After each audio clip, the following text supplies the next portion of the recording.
सर सर सर सर चूनर सर के चर चर चर चर आंगी चर के खन खन खन खन चूरी खन के छन छन छन छन पायल छन के यौवन उपनावे बदन अंगरावे नयन सकरई जे इशारा हमर राजा हाँ हमर राजा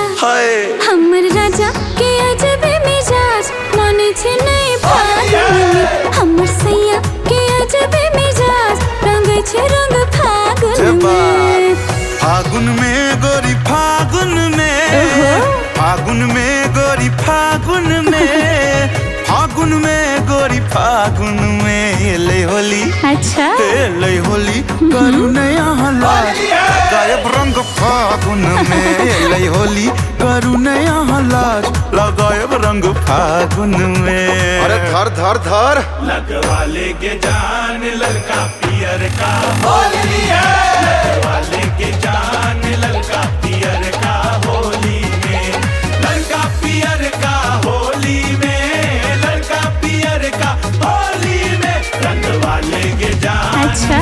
सुनर का होली में लगवा लेके जान ललका पियर का होली में होली में चल पिया के पिचकारी लुका छिपी नहीं करू नहीं होशियारी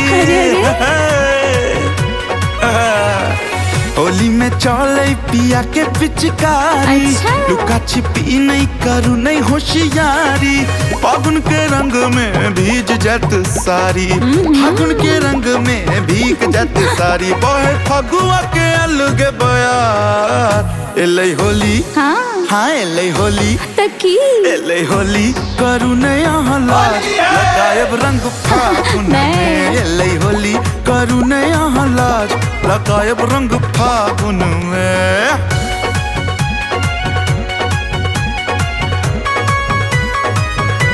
अरे जिया जिया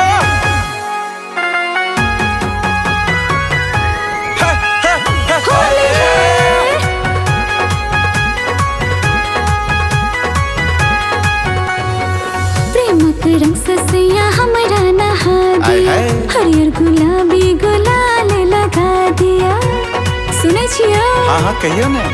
हाँ प्रेमक रंग ससैया हमरा नहा दिया हरियर गुलाबी गुलाल लगा दिया मन के कोना कोना सजा दिया मन के कोना कोना सजा दिया राखो ने कोनो लिहाज ले होली तकी हाँ ले होली अच्छा एले होली छे हम तैयार लगाबो रंग फागुन में एले होली छे हम तैयार लगाबो रंग फागुन में फागुन में गोरी फागुन में फागुन में गोरी फागुन में फागुन में गोरी फागुन में ले होली पीछे लगा दिया होली करुणे यहाँ लाज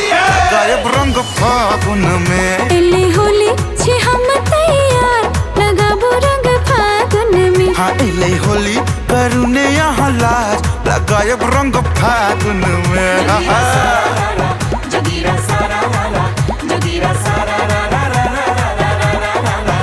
गोड़ा बंती नारियला बेली रे फागुन में खेले होरी गोड़ा बंती नारियला बेली रे फागुन में खेले होरी फागुन में खेले होरी फागुन में खेले होरी अरे फागुन में खेले होरी गोड़ा बंती नारियला बेली रे फागुन में खेले होरी हमारे इस चैनल मैथिली गंगा को लाल बटन दबाकर सब्सक्राइब करें व घंटी के निशान का बटन दबाएं ताकि सभी नए वीडियो आप तक तुरंत पहुंचे बिल्कुल मुफ्त।